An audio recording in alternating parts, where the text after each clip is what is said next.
The First Battle of Bull Run, also known as Battle of First Manassas, was fought on July 21, 1861 in Prince William County, Virginia, near the city of Manassas, not far from Washington, D.C. It was the first major battle of the American Civil War. The Union's forces were slow in positioning themselves, allowing Confederate reinforcements time to arrive by rail. Each side had about 18,000 poorly trained and poorly led troops in the first battle. It was a Confederate victory, followed by disorganized retreat of the Union forces. Just months after the start of the war at Fort Sumter, the Northern public clamored for a march against the Confederate capital of Richmond, Virginia, which was expected to bring an early end to the rebellion.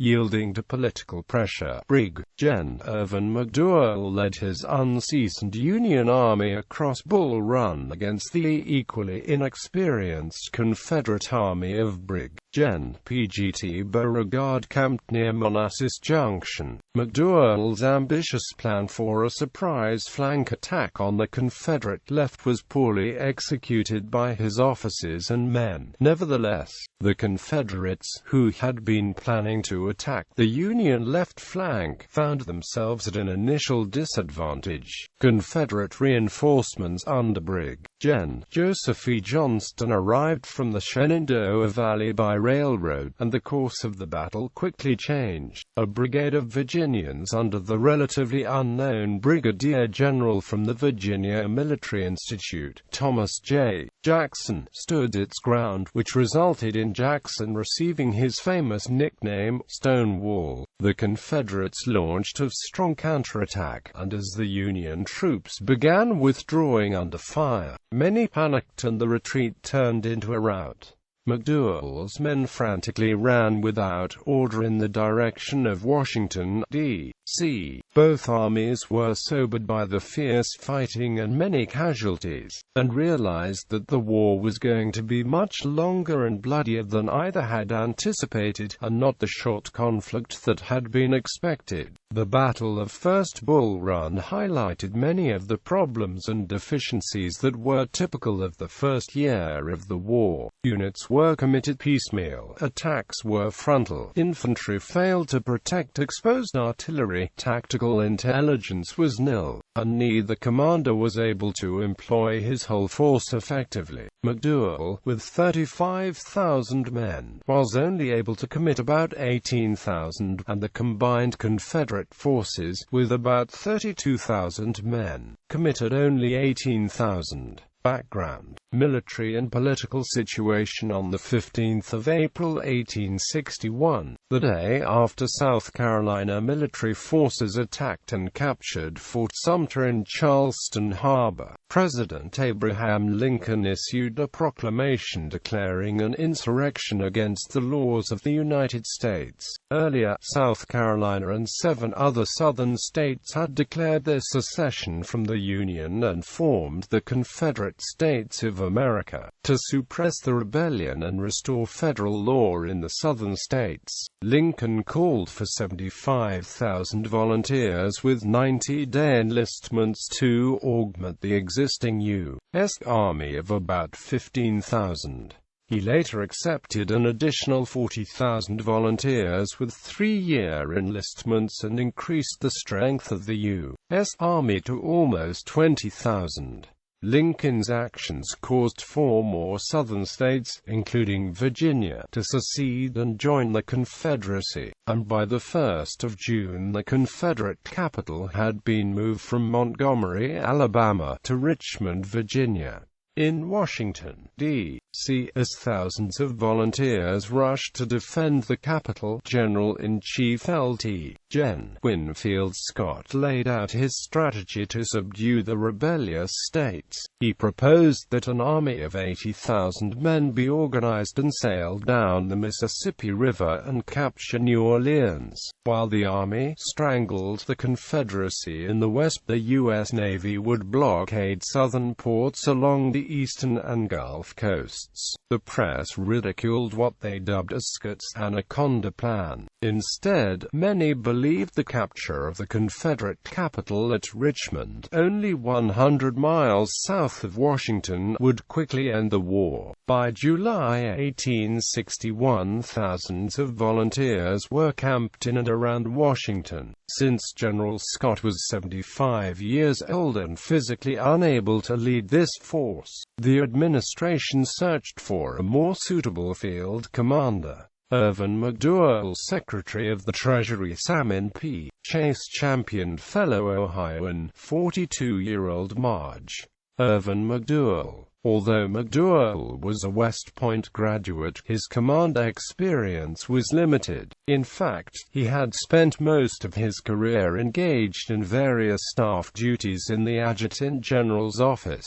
While stationed in Washington, he had become acquainted with Chase, a former Ohio governor and senator. Now, through Chase's influence, McDowell was promoted 3 grades to brigadier general in the regular army, and on the 27th of May was assigned command of the Department of Northeastern Virginia, which included the military forces in and around Washington. McDowell immediately began organizing what became known as the Army of Northeastern Virginia. 35,000 men arranged in 5 divisions. Under public and political pressure to begin offensive operations, McDowell was given very little time to train the newly inducted troops. Units were instructed in the maneuvering of regiments, but they received little or no training at the brigade or division level. He was reassured by President Lincoln, "You are green, it is true, but they are green also. You are all green alike." Against his better judgment, McDowell commenced campaigning. Intelligence during the previous year, U.S. Army Captain Thomas Jordan set up a pro-Southern spy network in Washington City, including Rose O'Neal Greenhow, a prominent socialite with a wide range of contacts.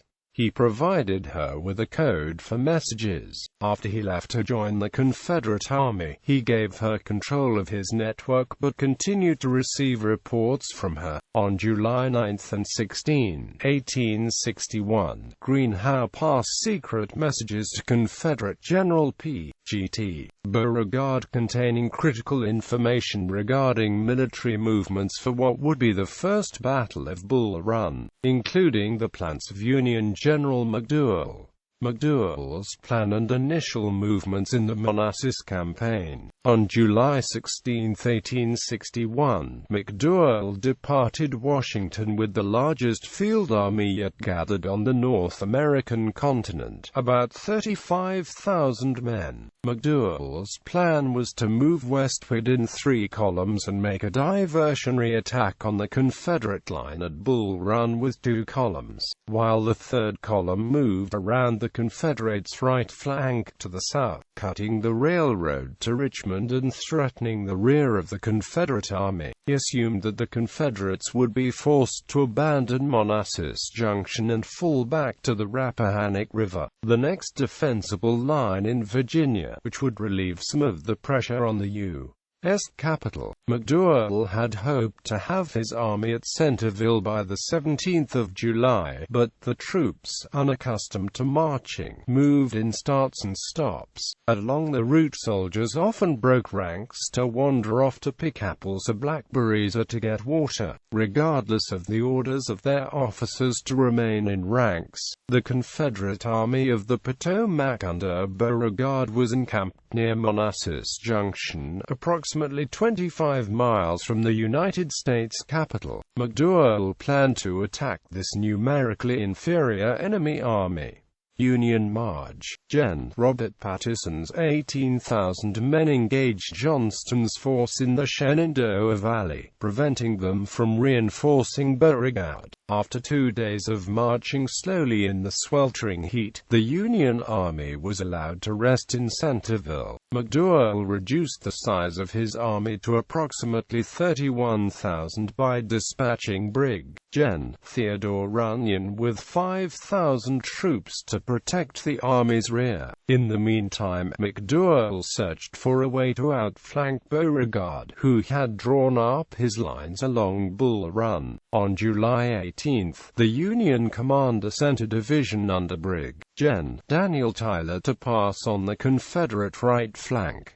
Tyler was drawn into a skirmish at Blackburn's Ford over Bull Run and made no headway. Also on the morning of the 18th of July, Johnston had received a telegram suggesting he go to Beauregard's assistance if possible. Johnston marched out of Winchester about noon, while Stuart's cavalry screened the movement from Patterson.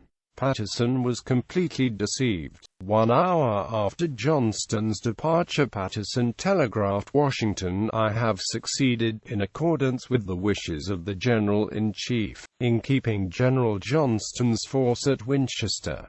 For the maneuver to be successful, McDowell felt he needed to act quickly. He had already begun to hear rumors that Johnston had slipped out of the valley and was headed for Manassas Junction. If the rumors were true, McDowell might soon be facing 34,000 Confederates, instead of 22,000. Another reason for quick action was McDowell's concern that the 90-day enlistments of many of his regiments were about to expire. "In a few days I will lose many thousands of the best of this force," he wrote Washington on the eve of battle. In fact, the next morning 2 units of McDowell's command, their enlistments expiring that day, would turn a deaf ear to McDowell's appeal to stay a few days longer. Instead, to the sounds of battle, they would march back to Washington to be mustered out of service. Becoming more frustrated, McDowell resolved to attack the Confederate left flank instead. He planned to attack with Brig. Gen. Daniel Tyler's division at the Stone Bridge on the Warrenton Turnpike and send the divisions of Brig. Gens. David Hunter and Samuel P. Heintzelman over Sudley Springs Ford. From here, these divisions could march into the Confederate rear. The brigade of Colonel Israel B. Richardson would harass the enemy at Blackburn's Ford, preventing them from thwarting the main attack. Patterson would tie down Johnston in the Shenandoah Valley so that reinforcements could not reach the area. Although McDowell had arrived at a theoretically sound plan, it had a number of flaws. It was one that required synchronized execution of troop movements and attacks, skills that had not been developed in the nascent army. It relied on actions by Patterson that he had already failed to take. Finally, McDowell had delayed long enough that Johnston's Valley force was able to board trains at Piedmont Station and rush to Manassas Junction to reinforce Beauregard's men. Prelude to battle on July 1920, significant reinforcements bolstered the Confederate lines behind Bull Run. Johnston arrived with all of his army, except for the troops of Brig. Gen. Kirby Smith, who were still in transit. Most of the new arrivals were posted in the vicinity of Blackburn's Ford, and Beauregard's plan was to attack from there to the north toward Centerville. Johnston, the senior officer, approved the plan. If both of the armies had been able to execute the plans simultaneously, it would have resulted in a mutual counterclockwise movement as they attacked each other's left flank. McDowell was getting contradictory information from his intelligence agents, so he called for the balloon enterprise, which was being demonstrated by Professor Thaddeus S. Elo in Washington, to perform aerial reconnaissance. Opposing forces. Union. McDowell's Army of Northeastern Virginia was organized into 5 infantry divisions of 3 to 5 brigades each. Each brigade contained 3 to 5 infantry regiments. An artillery battery was generally assigned to each brigade. The total number of Union troops present at the Battle of First Bull Run was about 35,000, although only about 18,000 were actually engaged. The Union Army was organized as follows: 1st Division of Brig. Gen. Daniel Tyler, the largest in the Army, contained 4 brigades, led by Brig. Gen. Robert C. Schenck Cole. are Erasmus Keyes Cole, William T. Sherman and Cole, Israel B. Richardson, 2nd Division of Cole, David Hunter of 2 brigades. These were led by Coles, Andrew Porter and Ambrose E. Burnside. 3rd Division of Cole, Samuel P. Heintzelman included 3 brigades, led by Coles, William B. Franklin, Orlando B. Wilcox, and Oliver O. Howard. 4th Division of Brig. Gen. Theodore Runyon, without brigade organization and not engaged, contained 7 regiments of New Jersey and 1 regiment of New York volunteer infantries. 5th Division of Cole, Dixon S. Miles included 2 brigades, commanded by Coles, Louis Blenker and Thomas A. Davies, while McDowell organized the Army of Northeastern Virginia. A smaller Union command was organized and stationed northwest of Washington, near Harper's Ferry, commanded by Marge. Gen. Robert Patterson. 18,000 men of the Department of Pennsylvania protected against a Confederate incursion from the Shenandoah Valley. Abstract from the returns of the Department of Northeastern Virginia, commanded by Brigadier General McDowell, U.S.A., for July 16 and 17, 1861.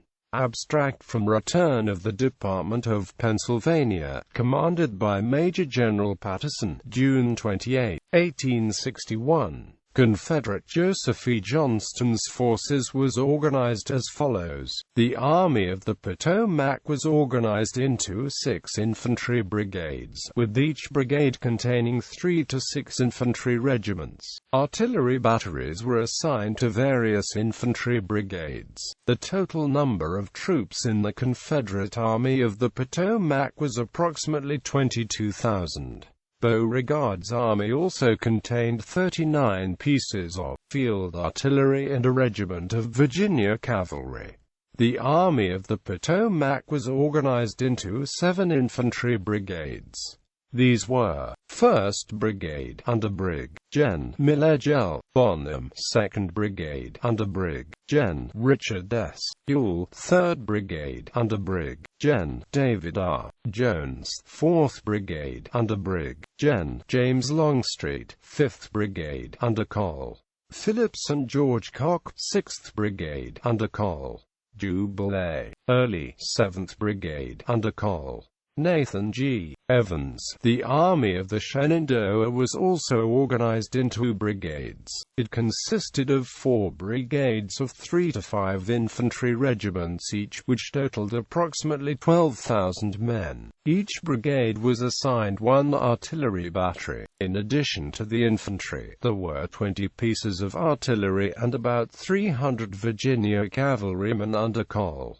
J. E. B. Stuart. Although the combined strength of both Confederate armies was about 34,000, only about 18,000 were actually engaged at First Bull Run. The Army of the Shenandoah consisted of 4 infantry brigades. 1st Brigade, commanded by Brig. Gen. Thomas J. Jackson. 2nd Brigade, commanded by Col. Francis S. Bartow. 3rd Brigade, commanded by Brig. Gen. Barnard E. B. 4th Brigade, commanded by Brig. Gen. E. Kirby Smith. Abstract Front Field Return, 1st Corps, July 21, 1861. Abstract from Monthly Report of Brig. Gen. Joseph E. Johnston's Division, or Army of the Shenandoah, for June 30, 1861. Aggregate present for duty.